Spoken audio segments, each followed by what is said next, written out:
దేశంలో మహిళలు అంబరాన్ని అందుకుంటున్నారు, ఆర్థికంగా బలపడుతున్నారు. తాము బతుకుతూ మరికొందరు మహిళలకు సహాయంగా ఉంటున్నారు. మరీ ముఖ్యంగా గ్రామీణ మహిళల్లో చాలా మార్పులు వచ్చాయి. కొందరు మహిళలు సమాజంతో పాటు దేశంలోని మహిళలకు కూడా ఆదర్శంగా నిలుస్తున్నారు. అలాంటి ఆదర్శ మహిళే జార్ఖండ్ కు చెందిన దేవి అనే మహిళ. చేతబడి చేస్తుందని మహిళను చెట్టుకు కట్టేసి కొట్టిన గ్రామస్తులు అనే వార్తను టీవీలలో పేపర్లలో చూసే ఉంటారు. మూఢ నమ్మకాల వల్ల స్త్రీలే కాదు, బాధింపబడిన వారిలో పురుషులు కూడా ఎంతో మంది ఉన్నారు. అవిద్య, అజ్ఞానం కారణంగా జరిగే ఇటువంటి అకృత్యాలకు చెక్ పెట్టేందుకు నడుం కట్టింది ఓ మహిళ.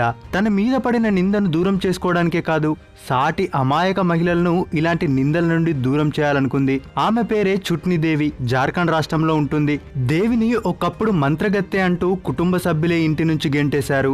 కానీ ఆమె ధైర్యం కోల్పోకుండా నలుగురు పిల్లలతో అడవిలో బతకడం ప్రారంభించింది. అంతేకాదు, తనలాగే మంత్రగత్తె అనే నెపంతో స్త్రీలను హింసించి అనైతికంగా ప్రవర్తించే వారిపై 25 ఏళ్లుగా పోరాటం చేసి 125 మంది మహిళలను కాపాడింది. తనకు జరిగిన అన్యాయం ఇతరులకు జరగకూడదని గట్టిగా నిర్ణయించుకున్న 63 ఏళ్ల చుట్నీ దేవి కథేంటో ఈ స్టోరీలో తెలుసుకుందాం. చుట్నీ దేవిది జార్ఖండ్ లోని బోలాదిహ్ గ్రామం. 12 ఏళ్ల వయసులోనే పెళ్లయి అత్తారింటికి వచ్చింది. చదవడం రాయడం రాదు, కూలి పనులతో కుటుంబాన్ని పోషించుకునేది. భర్త, 4 పిల్లలు.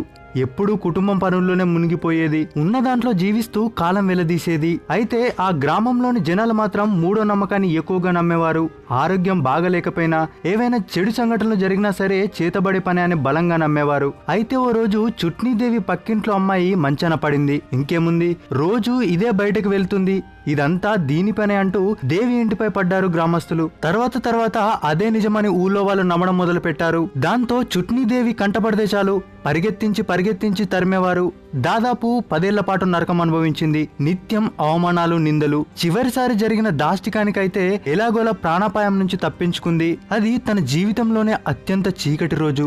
చెట్టుకు కట్టేసి 2 రోజుల పాటు దారుణంగా కొట్టారు, నరకం చూపించారు, గొడ్డలితో దాడి చేశారు. ఇప్పటికీ ఆ కోతలు ఆమె మొహంపై అలాగే ఉంటాయి. అంతేకాదు, దేవిని చంపాలని రకరకాల కుట్రలు కూడా చేశారు. నువ్వు ఊరు విడిచి పారిపోవాలి, లేకపోతే చంపేస్తామని గ్రామస్తులు, గ్రామ పెద్ద దారుణంగా బెదిరించారు. ఆ సమయంలో దేవి భర్త కూడా తనకు మద్దతుగా నిలవలేదు.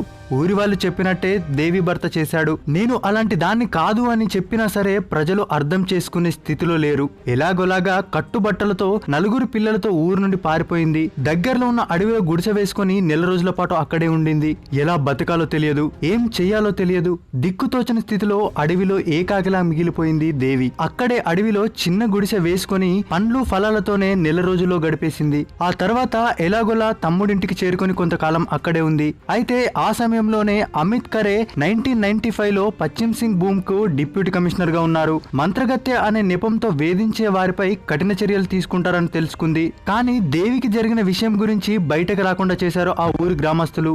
అంటే తనలా కూడా ఎంతో మంది మహిళలు ఇలాంటి అఘాయిత్యాలకు పాల్పడుతున్నారని అర్థమైంది. వెంటనే డిప్యూటీ కమిషనర్ ఆఫీస్ కు వెళ్లి తనకు జరిగిన ఘోరాన్ని గురించి వివరించింది. వెంటనే వాళ్ళు చర్యలు తీసుకున్నారు. అలా మంత్రగత్తె, చేతబడుల పేరుతో ఊర్లో మహిళలు ఎదుర్కొంటున్న సమస్యలపై పోరాడేందుకు నడుం బిగించింది. ఇప్పుడు తానే సొంతంగా association for social and human awareness ఆధ్వర్యంతో పునరావాస కేంద్రాన్ని నడుపుతుంది. ఇలాంటి సంఘటనలు దేవి దృష్టికి వస్తే ఎంతటి వారినైనా సరే వదిలిపెట్టదు. చట్టపరంగా చర్యలు తీసుకుని బాధితులకు న్యాయం చేస్తుంది. ఇలా ఇప్పటి వరకు 125 మందికి పైగా మహిళలను రక్షించింది. ఈ చేతబడి కారణంగా సమాజానికి దూరంగా ఉంటూ బాధపడే మహిళలు దేశంలోని పలు చోట్ల నుండి న్యాయం కోసం దేవి దగ్గరికి వస్తుంటారు. అప్పుడు వారికి తాను అండగా నిలబడుతూ నిందితులపై పోరాడుతుంది. ఇటీవలే సరైకెలాకు చెందిన 2 మహిళలు ఛత్రా జిల్లాకు చెందిన ఓ మహిళ మంత్రగత్తె అనే ఆరోపణతో బాధపడుతూ వచ్చారు. ఓ మహిళ భూమిని లాక్కోవాలని ప్రయత్నించిన వాళ్ళు ఆమెను మంత్రగత్తె అంటూ వేధించారు. సరైకెలాకు చెందిన మరో మహిళను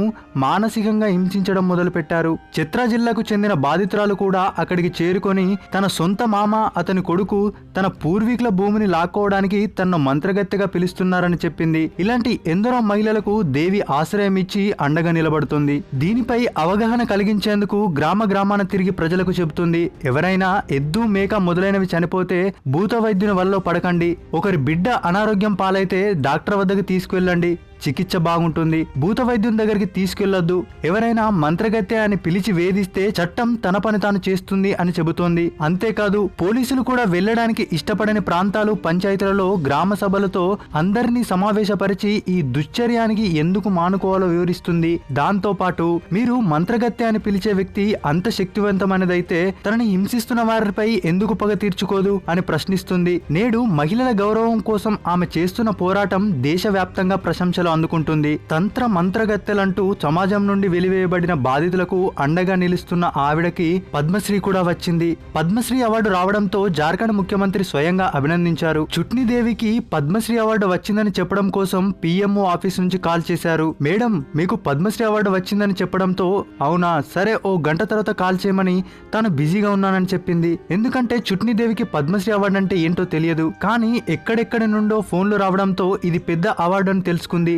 అప్పటి రాష్ట్రపతి రామ్నాథ్ కోవింద్ చేతుల మీదుగా అవార్డు తీసుకుంది. నేనేమీ చదువుకోలేదు, కానీ మానవ హక్కులను అర్థం చేసుకున్నాను. మూఢ నమ్మకాలకి వ్యతిరేకంగా పోరాడాలి. ఎవరైనా స్త్రీని మంత్రగత్తె అని అంటే చిత్రహింసలకు గురి చేస్తే 3 నెలల పాటు జైలు శిక్ష, 1000 రూపాయల జరిమానా ఉంటుంది. మంత్రగత్తె అనే పేరుతో ఎవరైనా శారీరక గాయం చేస్తే 6 నెలల జైలు శిక్షతో పాటు 2000 వరకు జరిమానా విధించే మరో నిబంధన కూడా ఉంది. మీ హక్కులు మీరు తెలుసుకోండి అని మంత్రగత్తె ఆరోపణలు ఎదుర్కొంటున్న వారికి ధైర్యం చెప్తుంది చుట్నీ. సాంకేతిక పరంగా మన దేశం ముందుకు ఎదుగుతున్నప్పటికీ ఇప్పటికీ మారుమూల గ్రామాల్లో ఇలాంటి సమస్యలు ఎదుర్కొంటున్న మహిళలు ఎందరో ఉన్నారు. మరి వాళ్ళ కోసం కుటుంబాన్ని వదిలేసి కష్టపడుతున్న చుట్నీదేవికి నిజంగా సెల్యూట్ చెప్పాల్సిందే. మరి చుట్నీదేవిపై మీరేమనుకుంటున్నారో మీ అభిప్రాయాన్ని కామెంట్ రూపంలో తెలియజేయండి. మరిన్ని ఇలాంటి వీడియోస్ కోసం మా ఛానల్ని లైక్ చేయండి, షేర్ చేయండి, సబ్స్క్రైబ్ చేసుకోండి.